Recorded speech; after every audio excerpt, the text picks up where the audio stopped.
Olá, começa agora mais um programa Um Dedo de Prosa e quem está conosco aqui no estúdio hoje é o escritor capixaba Juca Magalhães.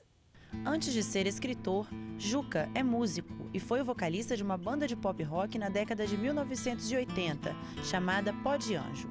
Formou-se em biblioteconomia e é um pesquisador da música, trabalho que o levou a publicar o livro Da Capo, que traz a trajetória da Orquestra Filarmônica do Espírito Santo. Juca, seja bem-vindo ao nosso programa mais uma vez, né? Segunda vez que você participa com a gente, no novo formato agora. Legal, verdade. Isso. E você trouxe pra gente um livro novo, que na verdade é uma segunda edição de uma obra sua já de quase 10 anos, né? É isso. Da Capo, de volta às origens da Orquestra Filarmônica do Espírito Santo. Então hoje um Isso. pouquinho a gente fala de literatura e de música. Exatamente. Muito obrigado pelo convite. É um prazer estar aqui com vocês. E Juca, então vamos começar falando do livro mesmo, né? Que é o motivo principal pelo qual você está aqui hoje. Olá. Você me contava, né, que essa segunda edição baseou-se no primeiro livro que você já escreveu, mas que Sim. tem muita novidade, né? Por que você decidiu reescrever o livro? O que ele traz de novo? O que ele Na verdade, tem? pode pegar aqui? Algumas pessoas devem conhecer, essa primeira edição do Da Capo foi publicada pelo Instituto Histórico e Geográfico do Espírito Santo em 2003. Mas a pesquisa foi feita em 2002. O mote da pesquisa era tentar definir onde, como, quando fundou-se a Orquestra Filarmônica do Espírito Santo. E durante a edição dessa pesquisa, eu descobri que a orquestra estava fazendo 25 anos, naquele ano de 2002. Foi muito legal e tal, mas depois que eu fiz... Na verdade, não havia intenção de se fazer um livro. Havia intenção de se fazer um projeto de revitalização do acervo de partituras da orquestra, que estava mal acomodado na época, hoje está muito bem acomodado. A orquestra melhorou muito estruturalmente falando de lá para cá. E na hora de redigir o projeto, a primeira coisa que você coloca no projeto é uma apresentação, Orquestra Filarmônica, fundada no ano tal, né, blá blá blá, aquelas informações básicas, ninguém tinha. Ninguém tinha. Aí eu falei, não é possível. Aí eu até perguntei para o maestro Helder Trepsky, né, maestro, você não sabe como foi fundada? Eu não sei. Ah, Juca, não acho que isso não. Ele tinha a impressão que havia um desentendimento muito grande em torno do assunto e ele, né, naquele jeito dele, político, extremamente inteligente, preferiu não mexer. Mas como eu era de fora do grupo, para mim foi mais fácil abordar o assunto isento de qualquer ligação às pessoas envolvidas. Então procurei todas elas. Não as conhecia, nem elas me conheciam também. E eu conhecia, assim, algumas superficialmente, como Beatriz Abalri, e passei a conhecer bem melhor. Fizemos, então, a pesquisa, foi quando eu descobri que a orquestra estava fazendo 25 anos, e depois de feita a pesquisa, fizemos o projeto de revitalização do acervo, que acabou não acontecendo naquele momento, mas ficou a pesquisa.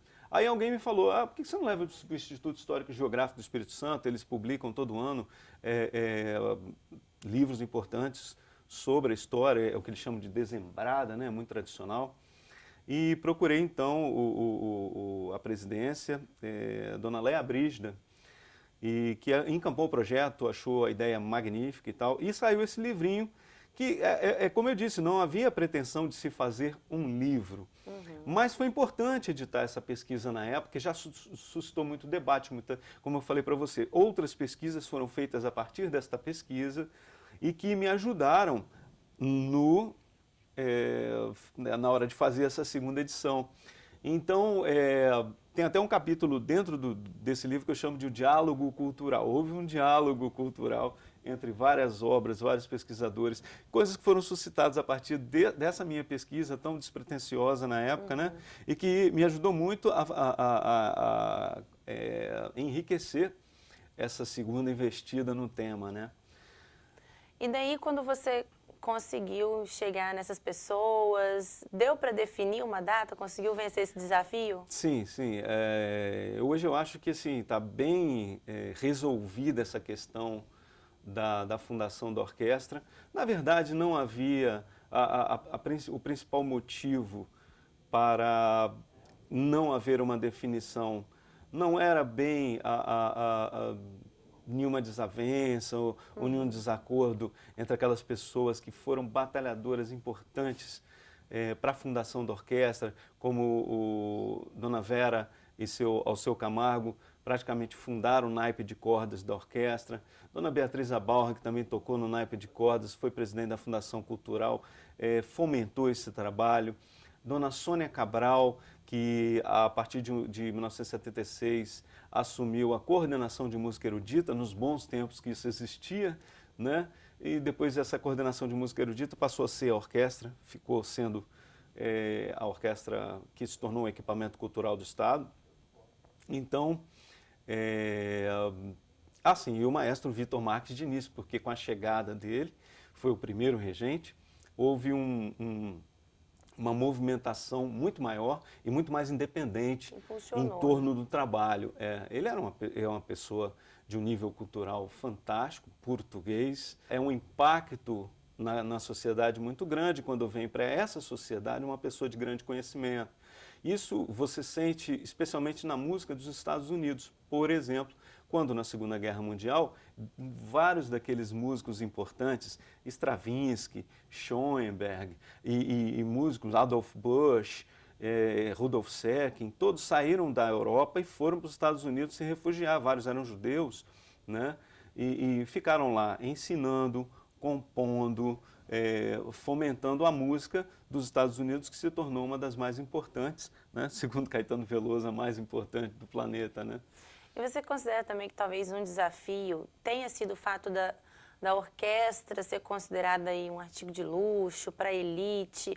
Isso sim. Também foi uma dificuldade? Essa era uma questão na época, porque em 1975 havia uma reivindicação daquelas pessoas que trabalhavam com música para ter um espaço próprio adequado para ensinar música, que era a já fundada Escola de Música do Espírito Santo, que foi fundada em 54 e funcionava então na escola aqui na Praia do Canto, na Rua Aleixo Neto, a Escola Irmã Maria Horta.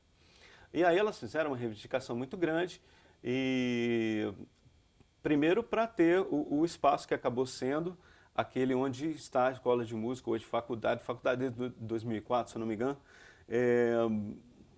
para conseguir aquele espaço para fazer lá adequadamente uma escola de música.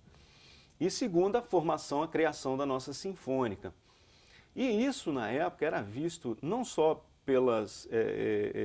no meio político, mas pela mídia, de maneira geral. Eu encontrei alguns artigos que tratavam, primeiro, como luxo. Agora, a orquestra, ela surgiu muito em função da vontade desses músicos. Eles trabalharam de graça durante tocaram de graça durante muito tempo, deram aula de graça durante muito tempo, claro, tinham o seu salário, mas muitas das coisas que eles fizeram eles fizeram muito além do que eles eram pagos, porque precisavam fazer, porque eles queriam plantar a semente, queriam que aquela semente vingasse, se tornasse numa coisa real, né? E batalharam por esse apoio. Então fizeram até um movimento lá em 75, e esse movimento é que foi tido como uma coisa ridícula, uma coisa, um delírio, né? Como é que a gente vai ter uma cidade que não tem... Inclusive eu encontrei um texto falando isso, que como é que a cidade não tem nenhuma banda de música? E não é verdade, né? A nossa banda da Polícia Militar, que é uma banda extremamente... que é um grupo musical maravilhoso, foi fundado em 1840, quer dizer, já tinha a banda naquela época. Então, eu não sei por que o jornalista afirmou isso. Se eu estivesse lá, eu ia perguntar, mas, enfim, foi 30 anos atrás. Mas, então, eles batalharam e havia essa coisa de dizer que era luxo. Isso é um luxo de uma elite. Quem gosta de música clássica e jazz é elite. Então, era um tipo do pensamento, e o bom são os movimentos populares, né? Ou o bom não, vamos dizer assim, o Estado tem que apoiar os movimentos populares. Os movimentos de elite não precisam de apoio, é a elite que se vire, né? Eles têm dinheiro, né? Partindo desse tipo de pensamento. Tudo bem, na época era comum se pensar assim, né? Quem ouvia música clássica era tido como chique, né? Você queria aparentar um certo verniz de cultura, você começava a falar de Brahms, de Beethoven, de Mozart, Tchaikovsky, olha, ele é uma pessoa erudita, né? E hoje em dia não existe mais isso, né? É uma visão totalmente ultrapassada, até engraçada. Mas na época existia esse pensamento de dizer que era coisa de elite, que era um luxo. E foi muito curioso, porque ao longo da minha pesquisa eu percebi que, além dessas pessoas que batalhavam pela música, que queriam fazer a música vingar no Espírito Santo, existia o desejo do povo também. Manifestado naquelas pessoas que vão ao concerto, que gostam de música clássica e sempre desejaram ter acesso à cultura. Então, quando você diz que aquilo é um luxo, você está partindo de um preconceito, de dizer que, olha, é um luxo porque as pessoas do povo não vão entender isso. As pessoas do povo não querem ter isso. Quem quer ter isso é a elite. Se na época esse pensamento, há 30 anos atrás, vamos colocar assim, já era ultrapassado, eu digo, hoje em dia ele é muito mais ultrapassado. Porque as pessoas da elite hoje, é muito mais fácil você encontrar eles nos camarotes VIPs das grandes apresentações do que num concerto da Orquestra Sinfônica. Se você for a um concerto da nossa orquestra, o que você vai ver lá são as pessoas do povo. E isso que eu acho muito bacana, porque de uns 6 ou 8 anos para cá, a orquestra conheceu um crescimento muito grande nas suas apresentações, a ponto de hoje você ter que controlar esse público. Não, ir atrás de ingressos, senão você não consegue. Né? Ficou difícil conseguir entrar nos concertos da orquestra, porque o Teatro Carlos Gomes ficou pequeno. Aí a gente chega no Cais das Artes. Né? O Teatro Carlos Gomes é um teatro que foi feito em 1927, ele não comporta. Olha, de 1927 para cá, a quantidade de crescimento da cidade, né, populacional. Então, de pessoas que estão querendo ter acesso a bens culturais, como é um concerto de música sinfônica. Né? Juca, então nós vamos dar uma pausa agora nesse primeiro bloco e a gente volta daqui a pouco com o segundo bloco para continuar falando um pouquinho, né, da trajetória da Orquestra Filarmônica aqui do Espírito Santo, que está no novo livro do Juca, segunda edição do livro dele, e com mais informações aí sobre a música, a literatura, conversar um pouco mais sobre isso com ele. Aguarde mais um pouquinho, a gente volta já já.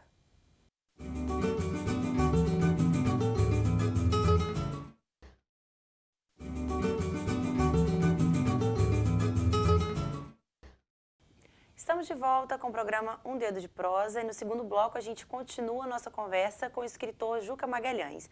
Juca contava pra gente um pouquinho, né, do livro Da Capo, De Volta às Origens da Orquestra Filarmônica do Espírito Santo, e a gente estava aqui falando exatamente sobre as dificuldades na época, né, da orquestra, muitas vezes considerada um artigo de luxo, e você dava até uma comparação aí com o Cais das Artes hoje. Né? Qual a sua visão assim, em relação a isso?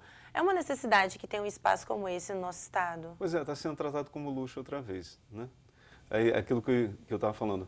Joãozinho 30 tem uma frase excelente, que diz que o povo gosta de luxo, quem gosta de lixo é intelectual. Né? É uma frase muito profunda para um cara que não é um pensador, não é um filósofo, né? Mas ele tem uma razão muito boa para dizer isso. Quando ele está falando no luxo, ele está falando daquele luxo das escolas de samba. Mas se você levar isso culturalmente falando, ampliando essa questão, as pessoas, é aquilo que eu estava falando, as pessoas querem ter acesso a bens culturais. O Cais das Artes vai proporcionar para a cidade de Vitória um leque de apresentações que até então não tem como vir para cá, porque não há estrutura. O Carlos Gomes é muito pequenininho, o palco é pequeno, o fosso é pequeno, então não tem como fazer grandes óperas, não tem como trazer balé, por exemplo. Qual apresentação de balé você já viu aqui? Eu não me lembro de ter assistido um balé daqueles completos. Né? Então, tem óperas que acontecem lá no Rio de Janeiro que entra um elefante no palco. Né? Então, é importante a gente ter um espaço para receber as produções culturais nacionais. Ah, vai ficar caro. Talvez sim, mas a gente pode buscar subsídio para isso. Né? A gente, eu digo, né, as pessoas responsáveis. Né? podem buscar subsídios de maneira que o povo assista, né? Lá em São Paulo, várias vezes estive lá, vi apresentações caras em certos dias e a preços populares em outros dias, no mesmo lugar, a mesma apresentação. Quer dizer, tudo pode ser pensado, mas é preciso que aconteça, né? Porque até agora nós estamos alijados de um circuito nacional. As pessoas queixam muito, no Espírito Santo, a Pacatolândia, né? Não acontece nada. Mesmo quando a gente viaja, eu viajo muito, fora daqui, eu costumo perguntar para jornalistas, para pessoas, né? Eu estava conversando com uma jornalista de Salvador, perguntando o que ela achava do Espírito Santo. Mas acontece alguma coisa no Espírito Santo? Ficou surpresa, né, com a pergunta. Então, na verdade acontece, né? Mas tem que acontecer bem mais. A gente está fora do circuito nacional e internacional de grandes apresentações. Acontecem algumas coisas aqui, mas é através da luta pessoal de pessoas como o Maestro Helder Trefsger, da Gracinha Neves, que tem uma série de concertos internacionais. Mas a gente pode fazer bem mais, né? Tem muito mais coisa legal para acontecer. E também, além da falta de estrutura, até de espaço, que a gente conversava, é que falta também uma cultura das próprias pessoas de frequentarem esses lugares, né? De valorizarem esse tipo de atração. Você acha que isso pode ser mudado de que forma? Talvez tá inserido isso mesmo no ensino, nas escolas, na educação, começar a colocar isso já desde o início na vida das pessoas. Exatamente. As pessoas têm uma tendência muito grande a culpar a mídia. É preciso atingir um número maior de pessoas para que essas pessoas passem a valorizar a cultura e querer ter acesso. Então tem que vencer essa barreira, porque a gente vê em outros lugares a cultura sendo bem mais valorizada pelo cidadão. E isso se reflete na mídia. Porque a mídia percebe, o cidadão valoriza, vamos colocar informação, porque a mídia é um serviço. Dá visibilidade. É o serviço, ela está ali prestando informação para as pessoas a partir do interesse que as pessoas têm. Ela não pode prestar informação para a qual as pessoas não querem saber. Então, é importante, por exemplo, que os próprios educadores se engajem nessa guerrilha cultural, desde o ensino fundamental até o ensino superior, para que conheçam os nossos escritores, para que conheçam a música feita no Espírito Santo, para que possam passar para os seus alunos, valorizar, e não só o que é feito no Espírito Santo, mas o que é feito no mundo inteiro, o bom cinema, o bom teatro, a boa literatura. Tanto que fizeram uma pesquisa esses dias, descobriram que o capixaba, a principal opção cultural do capixaba é passear no shopping. Gente, o que eles veem de cultura do shopping? Só se for a cultura do consumo, né? Exatamente. Embora tenha lá livrarias, né? Tem um cinema onde se pode ver até algumas obras de arte cinematográficas, mas de maneira geral não é um lugar onde se usufrui de cultura. Mas vamos falar do livro? Então, uma coisa que eu acho legal explicar, que todo mundo me pergunta, por que o nome é Da Capo, né? Da Capo é uma expressão musical que, quando você chega na partitura, te remete ao início, né? E geralmente, quando está tendo um ensaio, muitas pessoas, o maestro fala para todo mundo assim, gente, dá capo, ou seja, vamos tocar tudo do início. E a ideia do livro foi essa, voltar ao início lá da orquestra, voltar às origens do grupo, para realmente descobrir como é que o grupo foi formado, as pessoas que foram importantes, as suas atuações, os dramas que aconteceram, e felizmente o livro ficou muito bom. E como eu estava falando, você vê como é essa coisa da valorização da cultura dependendo do lugar. Eu, assim que o livro ficou pronto, enviei para vários jornais, revistas, e, por exemplo, a revista Concerto, que é a mais tradicional do país, que é lá de São Paulo, me respondeu de volta, interessadíssima, falando que queria 15 livros em consignação para colocar na loja deles, que eles têm uma loja chamada Clássicos, dentro da Sala São Paulo, que é a sala de São Paulo mais tradicional. Quer dizer, o livro vai ser encontrado daqui a alguns dias na Sala São Paulo, e com certeza é bem provável até que ele tenha mais reconhecimento lá fora do que aqui. Coisa maluca, porque a história do Espírito Santo, na verdade, é a história de uma orquestra feita no Brasil. É porque, na verdade, apesar de ser daqui, né, ela tem toda uma importância nacional. Nacional, também. Foi o que me falou o maestro Leonardo Bruno, que foi regente antes do Helder, e que eu contactei, está no Rio de Janeiro, mora em Petrópolis hoje. E o Leonardo Bruno estava falando, o livro de você é muito importante, o livro que você fez é muito importante, não só para a história do Espírito Santo, mas para a história do Brasil. Mesmo porque é um caso isolado de luta pela música de concerto no Brasil, que mostra direitinho como é a reação da situação dos governos, porque o governo tem que apoiar a música sinfônica. É um trabalho que requer muita gente, requer salário, requer lugar para ensaiar, enfim, para acontecer, ele despende realmente um gasto que é significativo.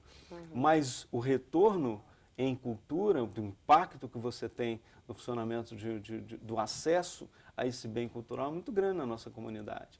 Como medir os frutos colhidos pelo trabalho do Vitor Marques Diniz, Dona Vera Seu Camargo, desde a Beatriz Abal, do Sônia Cabral, desde aquela época até hoje? Como medir? Possível, né? Maurício de Oliveira, né? Natécia Lopes, todas as pessoas extremamente importantes para a história do Espírito Santo, para a nossa música, né? Aí quando você fala da orquestra, você fala em sinfônica, né? Aí eu queria entrar nessa questão. A orquestra é filarmônica ou é sinfônica? Qual a diferença? Inclusive, isso foi básico para se fundamentar a fundação da orquestra, para chegar até, olha, como é que ela foi fundada. Gente, a nossa orquestra foi fundada quando o Estado assumiu o compromisso de ter uma orquestra sinfônica, né? E esse trabalho começou extraoficialmente a partir de abril de 1977 e não houve um ato formal do governador na época, que era o hoje deputado Elcio Álvares. Não houve um ato formal, foi uma coisa informal, um telefonema dado à diretora da Escola de Música, onde estava sendo formado aquele primeiro núcleo orquestral, em função da chegada do Vitor Marques Diniz, em função do trabalho que já vinha sendo desenvolvido pela Dona Vera Seu Camargo e demais pessoas envolvidas. E então, a partir daquele momento, quando o governo encampou a orquestra, ela era muito pequena, então chamava orquestra de câmara. As cameratas, as orquestras de câmara são menores do que as sinfônicas, que é o grupo orquestral maior que a gente pode ter, né, o mais completo. Quando as cidades começaram a crescer muito, ter mais de uma orquestra sinfônica, foi preciso diferenciar as coisas. Então, eles começaram a denominar aquelas orquestras que eram do Estado de sinfônicas e as particulares de filarmônicas. O que não quer dizer que uma seja mais ou menos do que a outra, né? Nós temos orquestras estruturalmente elas são iguais, tocam o mesmo repertório, podem ter o mesmo número de integrantes. A única diferença é a gestão. Aí você fala, tudo bem, então a grande descoberta do livro é justamente quando o Estado resolve gerir a orquestra, e ela é gerida pelo Estado até hoje, ela é um equipamento cultural do governo do Estado do Espírito Santo. Por que ela se chama filarmônica, se ela não é particular, não é? Houve uma questão, por volta de 92, uma pessoa muito importante para a nossa cultura também, Dona Edith Bulhões. Dona Edith, não se sabe porquê, lá por volta dos anos 60, registrou o nome Orquestra Sinfônica do Espírito Santo no nome dela, né? É uma coisa meio difícil de entender. E mais difícil ainda foi quando, no momento em que houve a transição do maestro Leonardo Bruno para o maestro Helder Trefsky, ela veio questionar o Helder. Vocês estão usando o nome da minha orquestra. Olha, eu não sei se foi exatamente, mas foi mais ou menos assim. Eu não sei exatamente as palavras ditas na época, eu sei a história que me contaram. E o Helder é uma pessoa extremamente elegante e ele não ia ficar... E ele era muito jovem na época, né? O Helder chegou aqui... Assumindo. Chegando, não conhecia direito as pessoas, óbvio que ele não queria brigar com ninguém. Certamente conversou com pessoas lá da secretaria e decidiram então mudar para a Filarmônica, não ia fazer diferença nenhuma, mas quando ela foi fundada oficialmente, foi homologado o quadro complementar de cargos e salários, em 1986, o nome oficial é Orquestra Sinfônica do Espírito Santo, OSES, tem até cartazes e programas aqui com esse nome, e foi assim durante todo o período que o Leonardo Bruno ficou aqui, de 86 a 91. Né? Por que Dona Edith depois veio conversar com o Helder? A gente pode imaginar, mas o fato é que Helder e as pessoas, acho que os superiores dele na época, acharam melhor não entrar no mérito da discussão, mudaram o nome para Filarmônica e ficou assim. Existem outros casos no país. Eu tive agora em Manaus, a Sinfônica de Manaus é filarmônica também. A nossa orquestra já tinha sido filarmônica numa outra ocasião. Quando o maestro Lins veio para cá, ela chamava orquestra clássica. Foi depois de ser camerata. Aí o Lins falou, vamos mudar para filarmônica, porque aí é uma outra forma de gestão, a gente pode receber dinheiro de patrocinadores e coisa que não deve ter acontecido, ou pelo menos eu não tenho notícia que tenha acontecido. Ela recebeu algumas doações, por exemplo, o fagote, que era um instrumento muito caro na época, foi doado pelo governo alemão para a nossa orquestra na época, e coisas assim. Mas depois ela voltou a se chamar Sinfônica quando foi fundada em 1986, oficialmente, quando foi homologado o quadro de cargos e salários. Eu vou te agradecer pela sua presença aqui, por você contar um pouquinho dessa história que as pessoas podem conhecer melhor lendo o seu livro, né? Com certeza. Com algumas situações turbulentas, algumas confusões, uma história muito bonita e que faz parte da história do nosso estado, da nossa cultura, da nossa música. E eu espero aí que você consiga divulgar bastante seu trabalho, que a gente consiga, ter isso aí nas nossas escolas, passar isso para todo mundo, para as pessoas começarem a conhecer um pouco mais do nosso estado também. Eu acho importante, especialmente os núcleos de educação se abram para os autores, para que eles possam visitar. Eu sei que nem todos os autores gostam muito de falar, eu gosto muito de falar. Eu atuo como palestrante de música clássica, já rodei aí o país. Eu acho fundamental e o interesse com que as pessoas abraçam essa ideia é muito grande. A gente precisa ter mais isso no Espírito Santo. Ir para o interior, sabe? Leva o livro, conversa, leva um data show, mostra imagens, contar a nossa história, conhecer a nossa história. Tudo isso é fundamental. Ok, muito obrigada mais uma vez. Obrigado a vocês. Então, o nosso programa de hoje chega ao fim. Se você quiser participar com a gente aqui no Dedo de Prosa ou tiver alguma indicação, pode mandar um e-mail para o tvassembleia@al.es.gov.br. Obrigada pela sua companhia e até a próxima edição. TV Assembleia, Canal Cidadão. Em função das informações organizadas nessa pesquisa, a Associação de Amigos da Orquestra Filarmônica do Espírito Santo promoveu um concerto em comemoração aos 25 anos da Orquestra Filarmônica do Espírito Santo, que aconteceu no dia 29 de maio de 2002, durante uma das restas da temporada no Teatro Carlos Gomes, com regência de Modesto Flávio e tendo como solista e clarinetista o então efetivo da própria Office, Johnson Machado. Os principais meios de comunicação anunciaram o evento, dando destaque à data comemorativa, e um público numeroso compareceu. Falando na primeira pessoa, eu estava na coxia no Carlos Gomes naquela noite. E pouco antes do concerto ter início, vi quando um dos músicos comentou intrigado: "O que houve que o teatro está tão cheio hoje?" Não havia participação de algum astro nacional nem internacional no programa que justificasse aquele alvoroço. Para a maioria dos músicos da orquestra era apenas mais um concerto da mesma orquestra de sempre.